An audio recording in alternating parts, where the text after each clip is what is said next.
Olá, eu sou o professor Carlos Ferrari, quero saudar a todos que nos acompanham, população de Indaiatuba, educadores, gestores públicos e de organizações não governamentais, lideranças do movimento de pessoas com deficiência, enfim, familiares, você que por algum motivo, em maior ou menor medida, se preocupa com o tema da inclusão.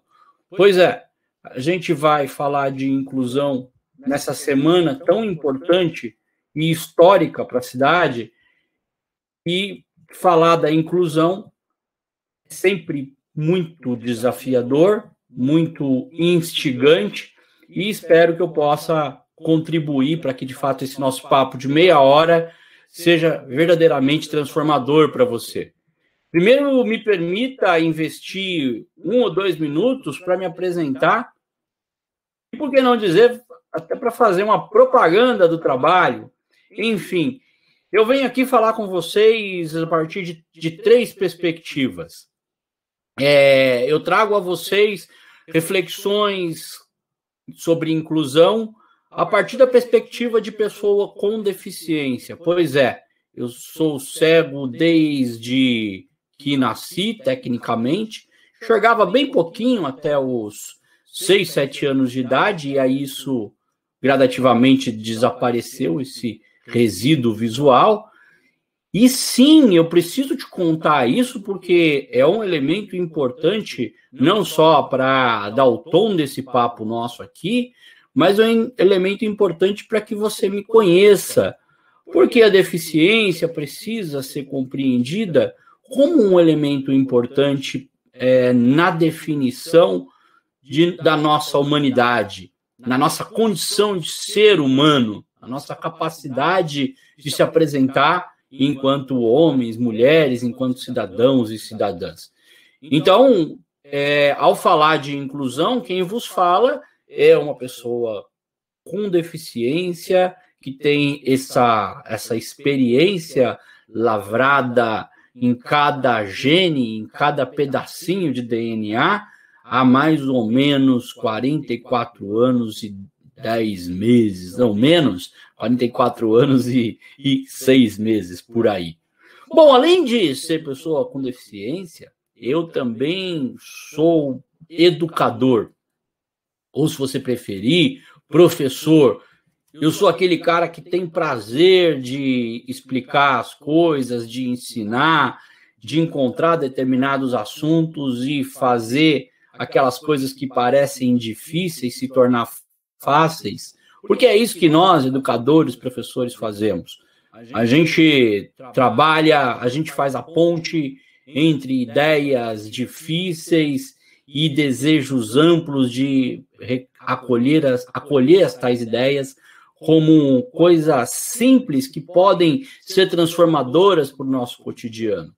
E eu sou esse cara num tempo em que ser professor, ser educador, é bem diferente, né? Eu me apresento hoje na internet como uma espécie de creator do social, um criador de conteúdos que faz ponte entre diversas necessidades no campo do social, e tais necessidades, tais desejos, melhor dizendo, de saber, podem ser saciados a partir de um esforço desse que vos fala, de traduzir essas tais coisas.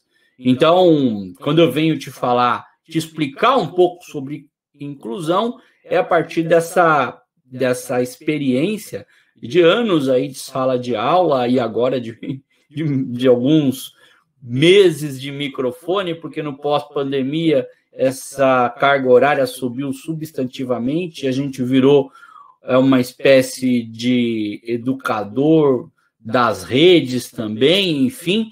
Eu sou esse cara que vem conversar com vocês e espero que essa jornada aí de mais de 20 anos de sala de aula também possa contribuir para o nosso papo. Por fim, eu sou militante, sou dirigente da Organização Nacional de Cegos do Brasil, da União Latino-Americana de Cegos, do Comitê Brasileiro das Organizações Representativas da Pessoa com Deficiência.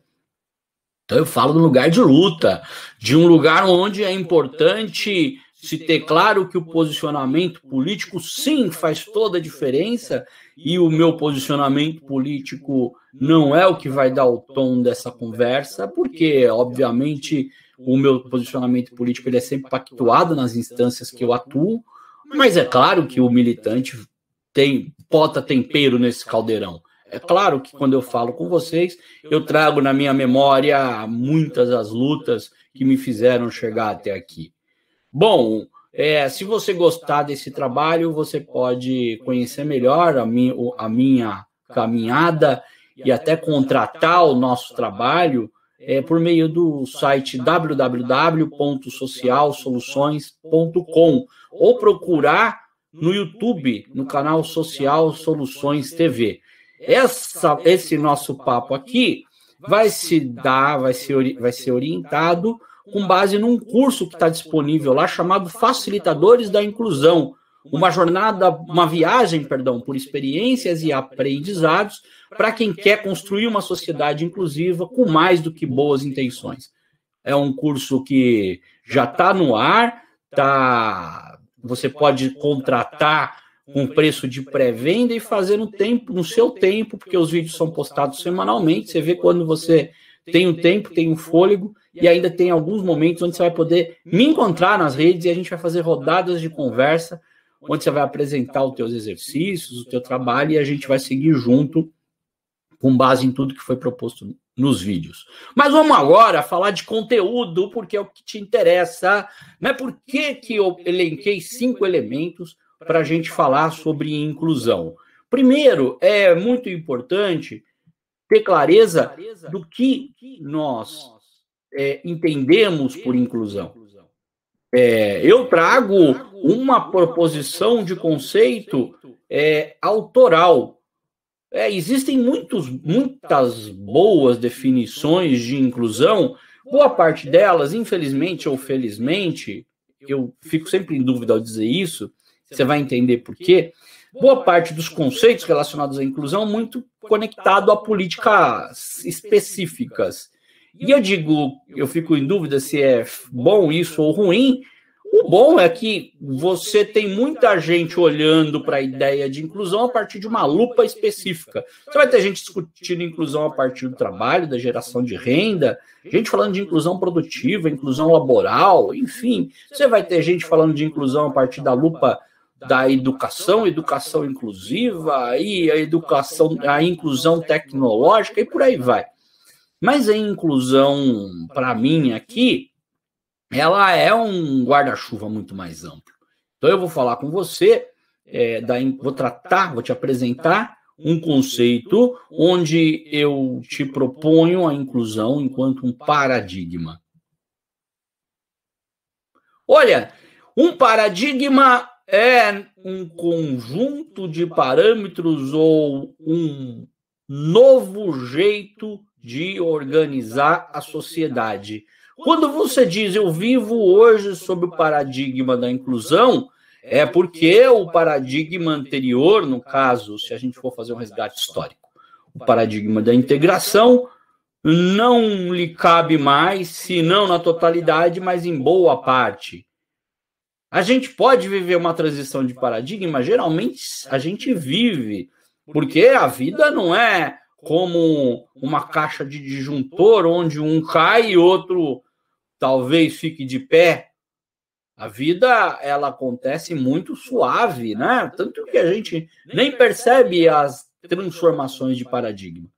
Bom, o paradigma da inclusão proposto por mim é definido da seguinte maneira. Eu entendo por inclusão uma via de mão dupla, uma via dupla, pavimentada por valores como equidade, respeito, dignidade humana, cidadania e justiça social. Assim, para mim, a inclusão configura-se como um pilar estruturante de pequenos grupos ou mesmo de sociedades com alto nível de complexidade.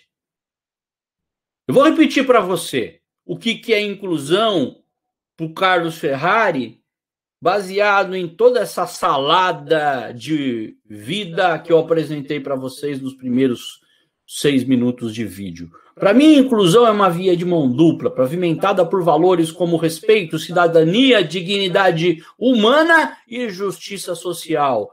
Por isso, para mim, a inclusão é um pilar estruturante para pequenos grupos ou mesmo sociedades com alto nível de complexidade. Esse pilar nem sempre está lá. E quando ele não está, existem outros tantos que ocupam esse lugar. Por isso eu vejo esse pilar como um paradigma a ser perseguido, a ser construído. Você deve perguntar para mim, Ferrari, bom, você diz que é uma via de mão dupla, mas meu brother, meu caro, meu amigo, uma via liga um ponto A a um ponto B, é verdade. E você deve estar me perguntando, então, quais são esses pontos A e B? Essa via liga o que a onde? Ou quais são os elementos que você pretende conectar com essa tal via? Pois é, essa via liga a nossa essência humana.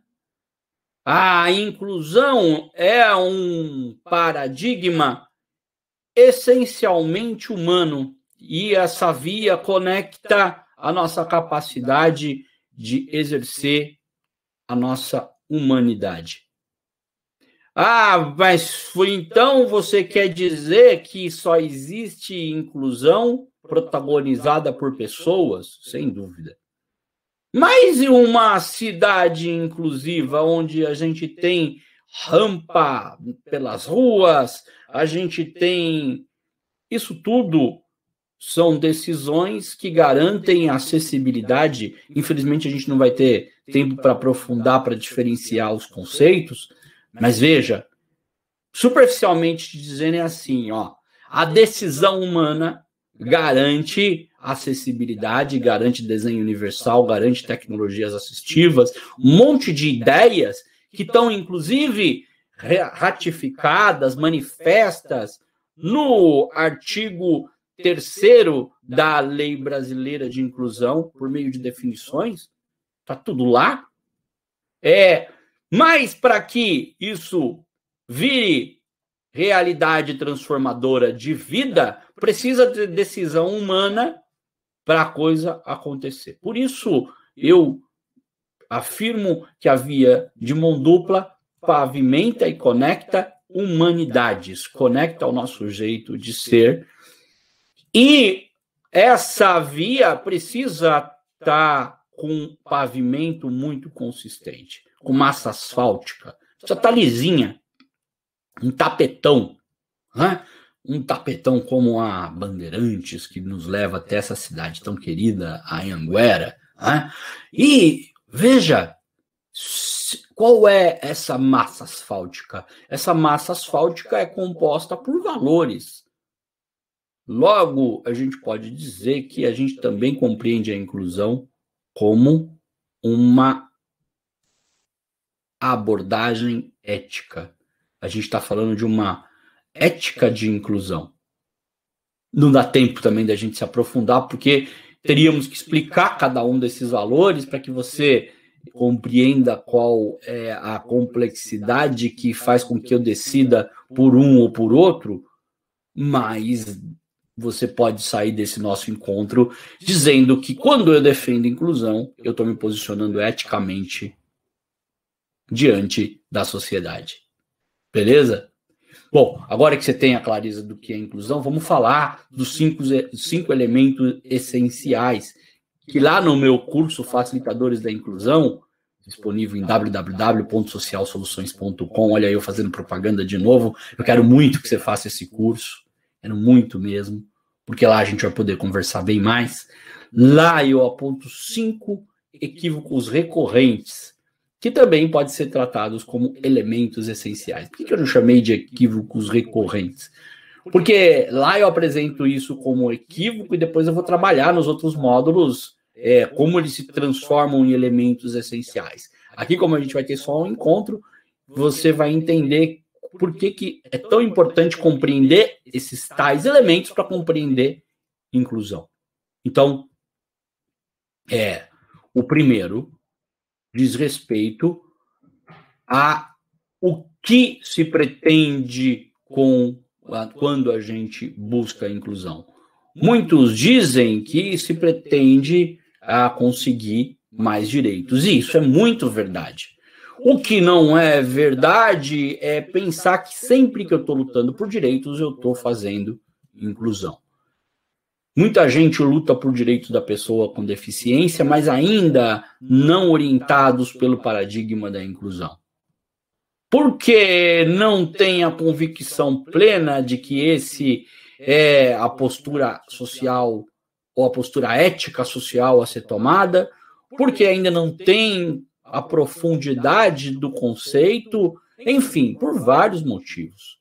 Mas o essencial a se compreender é que, por exemplo, eu posso lutar por direitos como ao trabalho, como a educação, como moradia, não necessariamente orientado pelo paradigma da inclusão. O que é essencial compreender, então, Ferrari?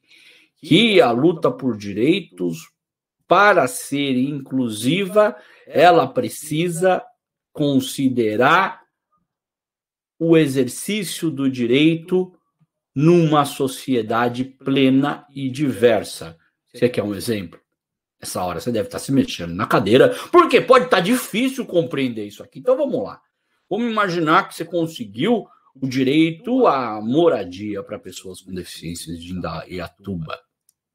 E aí você vai criar a Vila DEF, a Vila das Pessoas com Deficiência. Todo mundo com casa própria, casinha bonitinha, tijolinho à vista. Agora sim o direito está